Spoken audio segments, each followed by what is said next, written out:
Yohanes pasal 19. Lalu Pilatus mengambil Yesus dan menyuruh orang menyesah dia.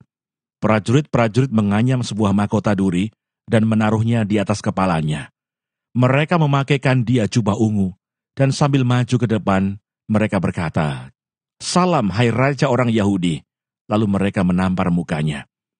Pilatus keluar lagi dan berkata kepada mereka, "Lihatlah, aku membawa dia keluar kepada kamu, supaya kamu tahu bahwa aku tidak mendapati kesalahan apapun padanya." Lalu Yesus keluar, bermahkota duri dan berjubah ungu. Maka kata Pilatus kepada mereka, "Lihatlah manusia itu." Ketika imam-imam kepala dan penjaga-penjaga itu melihat dia, berteriaklah mereka, "Salibkan dia! Salibkan dia!"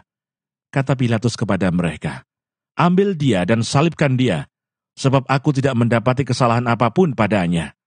Jawab orang-orang Yahudi itu kepadanya, "Kami mempunyai hukum dan menurut hukum itu ia harus mati, sebab ia menganggap dirinya sebagai anak Allah." Ketika Pilatus mendengar perkataan itu, bertambah takutlah ia. Lalu ia masuk pula ke dalam gedung pengadilan dan berkata kepada Yesus, "Dari manakah asalmu?" Tetapi Yesus tidak memberi jawab kepadanya. Maka kata Pilatus kepadanya, "Tidakkah engkau mau bicara dengan aku? Tidakkah engkau tahu bahwa aku berkuasa untuk membebaskan engkau dan berkuasa juga untuk menyalibkan engkau?" Yesus menjawab, "Engkau tidak mempunyai kuasa apapun terhadap aku, jikalau kuasa itu tidak diberikan kepadamu dari atas. Sebab itu dia yang menyerahkan aku kepadamu lebih besar dosanya."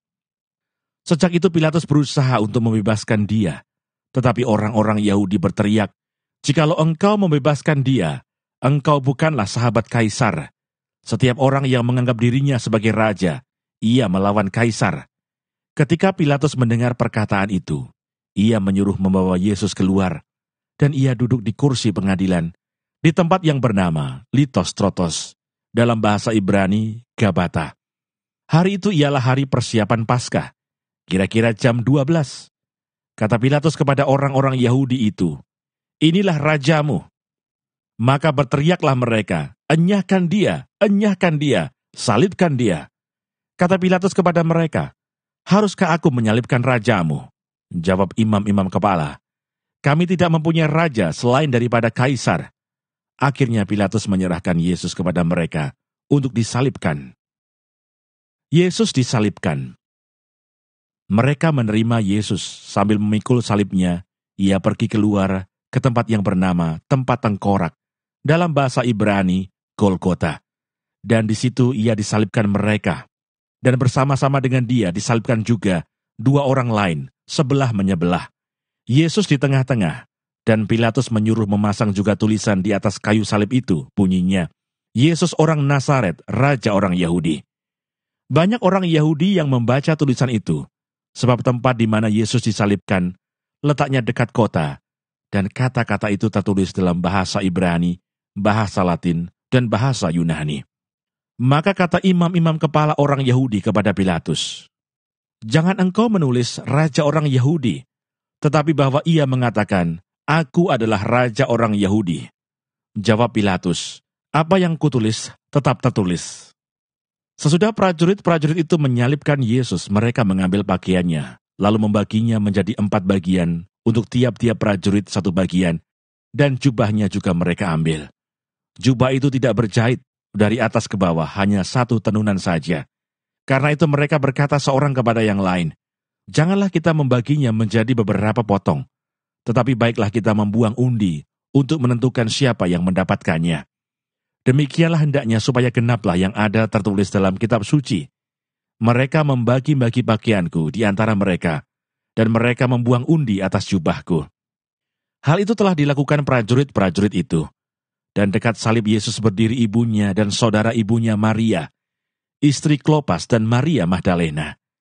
Ketika Yesus melihat ibunya dan murid yang dikasihinya di sampingnya, berkatalah ia kepada ibunya, "Ibu, inilah anakmu." Kemudian katanya kepada muridnya, "Inilah ibumu." Dan sejak saat itu, murid itu menerima dia di dalam rumahnya. Yesus mati.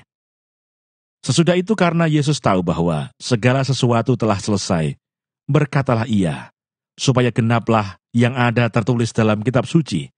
Aku haus. Di situ ada suatu bekas penuh anggur asam. Maka mereka mencucukkan bunga karang yang telah dicelupkan dalam anggur asam pada sebatang hisop, lalu mengunjukkannya ke mulut Yesus. Sesudah Yesus meminum anggur asam itu, berkatalah ia, sudah selesai. Lalu ia menundukkan kepalanya dan menyerahkan nyawanya. Lambung Yesus ditikam. Karena hari itu hari persiapan dan supaya pada hari Sabat, mayat-mayat itu tidak tinggal tergantung pada kayu salib. Sebab Sabat itu adalah hari yang besar. Maka datanglah orang-orang Yahudi kepada Pilatus dan meminta kepadanya supaya kaki orang-orang itu dipatahkan dan mayat-mayatnya diturunkan.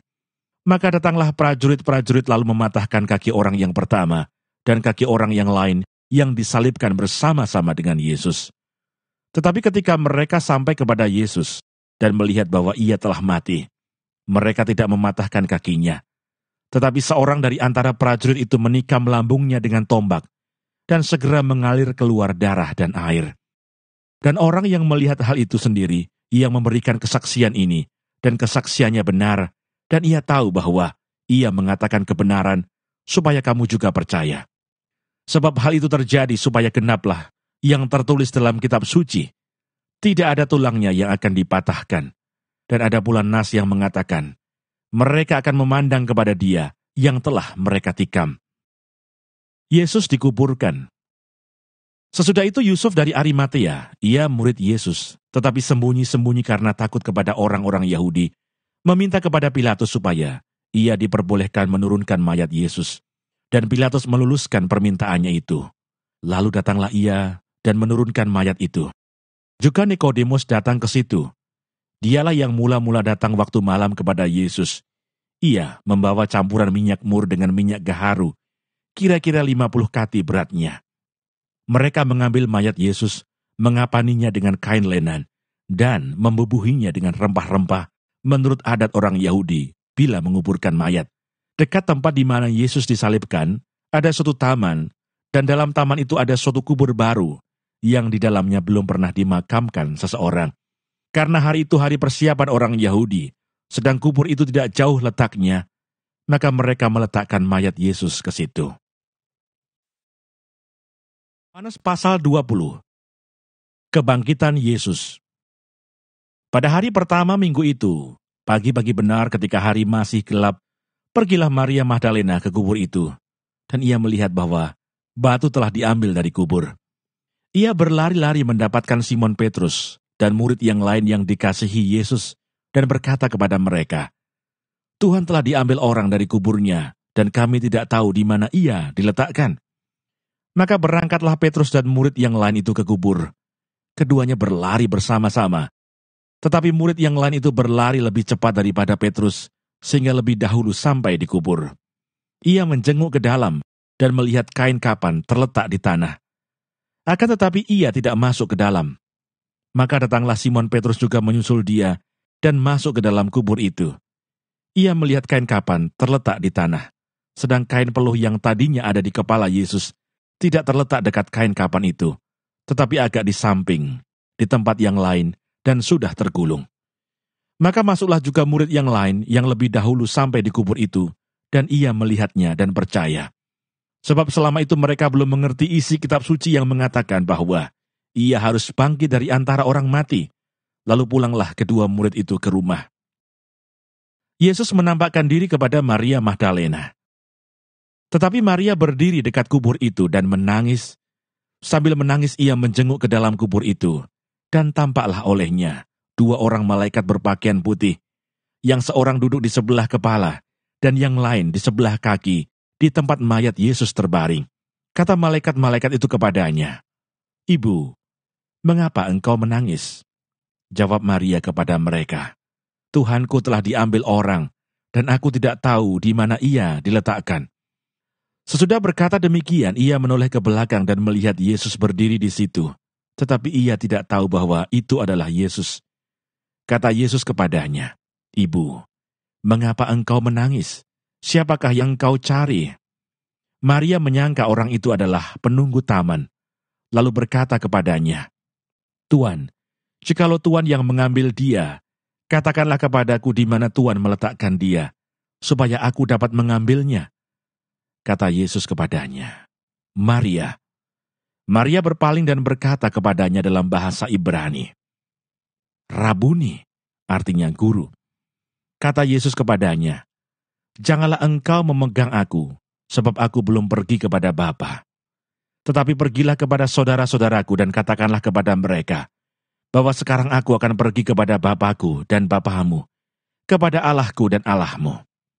Maria Magdalena pergi dan berkata kepada murid-murid, aku telah melihat Tuhan, dan juga bahwa dia yang mengatakan hal-hal itu kepadanya. Yesus menampakkan diri kepada murid-muridnya. Ketika hari sudah malam pada hari pertama minggu itu, berkumpullah murid-murid Yesus di suatu tempat dengan pintu-pintu yang terkunci, karena mereka takut kepada orang-orang Yahudi. Pada waktu itu datanglah Yesus dan berdiri di tengah-tengah mereka dan berkata, damai sejahtera bagi kamu. Dan sesudah berkata demikian, ia menunjukkan tangannya dan lambungnya kepada mereka. Murid-murid itu bersukacita ketika mereka melihat Tuhan. Maka kata Yesus sekali lagi, damai sejahtera bagi kamu. Sama seperti Bapa mengutus aku, demikian juga sekarang, aku mengutus kamu. Dan sesudah berkata demikian, ia menghembusi mereka dan berkata, terimalah Roh Kudus. Jikalau kamu mengampuni dosa orang, dosanya diampuni. Dan jikalau kamu menyatakan dosa orang tetap ada, dosanya tetap ada. Yesus menampakkan diri kepada Thomas. Tetapi Thomas, seorang dari ke-12 murid itu, yang disebut Didimus, tidak ada bersama-sama mereka ketika Yesus datang ke situ. Maka kata murid-murid yang lain itu kepadanya, kami telah melihat Tuhan. Tetapi Thomas berkata kepada mereka, sebelum aku melihat bekas paku pada tangannya, dan sebelum aku mencucukkan jariku ke dalam bekas paku itu, dan mencucukkan tanganku ke dalam lambungnya, sekali-kali aku tidak akan percaya. 8 hari kemudian murid-murid Yesus berada kembali dalam rumah itu, dan Thomas bersama-sama dengan mereka. Sementara pintu-pintu terkunci, Yesus datang dan ia berdiri di tengah-tengah mereka dan berkata, damai sejahtera bagi kamu. Kemudian ia berkata kepada Thomas, taruhlah jarimu di sini, dan lihatlah tanganku. Ulurkanlah tanganmu, dan cucukkanlah ke dalam lambungku, dan jangan engkau tidak percaya lagi, melainkan percayalah. Thomas menjawab dia, ya Tuhanku dan Allahku. Kata Yesus kepadanya, karena engkau telah melihat aku, maka engkau percaya. Berbahagialah mereka yang tidak melihat, namun percaya. Maksudnya Injil ini dicatat. Memang masih banyak tanda lain yang dibuat Yesus di depan mata murid-muridnya yang tidak tercatat dalam kitab ini. Tetapi semua yang tercantum di sini telah dicatat supaya kamu percaya bahwa Yesuslah Mesias Anak Allah, dan supaya kamu oleh imanmu memperoleh hidup dalam namanya. Yohanes pasal 21. Yesus menampakkan diri kepada murid-muridnya di pantai Danau Tiberias. Kemudian Yesus menampakkan diri lagi kepada murid-muridnya di pantai Danau Tiberias, dan ia menampakkan diri sebagai berikut. Di pantai itu berkumpul Simon Petrus, Thomas yang disebut Didimus, Natanael dari Kana yang di Galilea, anak-anak Zebedeus dan 2 orang muridnya yang lain. Kata Simon Petrus kepada mereka, aku pergi menangkap ikan. Kata mereka kepadanya, kami pergi juga dengan engkau. Mereka berangkat lalu naik ke perahu, tetapi malam itu mereka tidak menangkap apa-apa. Ketika hari mulai siang, Yesus berdiri di pantai. Akan tetapi murid-murid itu tidak tahu bahwa itu adalah Yesus. Kata Yesus kepada mereka, hai anak-anak, adakah kamu mempunyai lauk pauk? Jawab mereka, tidak ada. Maka kata Yesus kepada mereka, tebarkanlah jalamu di sebelah kanan perahu, maka akan kamu peroleh. Lalu mereka menebarkannya dan mereka tidak dapat menariknya lagi karena banyaknya ikan. Maka murid yang dikasihi Yesus itu berkata kepada Petrus, itu Tuhan. Ketika Petrus mendengar bahwa itu adalah Tuhan, maka ia mengenakan pakaiannya, sebab ia tidak berpakaian, lalu terjun ke dalam danau. Murid-murid yang lain datang dengan perahu karena mereka tidak jauh dari darat, hanya kira-kira 200 hasta saja, dan mereka menghela jala yang penuh ikan itu. Ketika mereka tiba di darat, mereka melihat api arang dan di atasnya ikan dan roti. Kata Yesus kepada mereka, "Bawalah beberapa ikan yang baru kamu tangkap itu." Simon Petrus naik ke perahu, lalu menghela jala itu ke darat, penuh ikan-ikan besar, 153 ekor banyaknya, dan sungguh pun sebanyak itu, jala itu tidak koyak. Kata Yesus kepada mereka, "Marilah dan sarapanlah." Tidak ada di antara murid-murid itu yang berani bertanya kepadanya, "Siapakah engkau?" Sebab mereka tahu bahwa ia adalah Tuhan. Yesus maju ke depan, mengambil roti, dan memberikannya kepada mereka. Demikian juga ikan itu. Itulah ketiga kalinya Yesus menampakkan diri kepada murid-muridnya, sesudah ia bangkit dari antara orang mati. Gembalakanlah domba-dombaku. Sesudah sarapan, Yesus berkata kepada Simon Petrus, "Simon anak Yohanes, apakah engkau mengasihi aku lebih daripada mereka ini?" Jawab Petrus kepadanya, "Benar Tuhan, engkau tahu bahwa aku mengasihi engkau."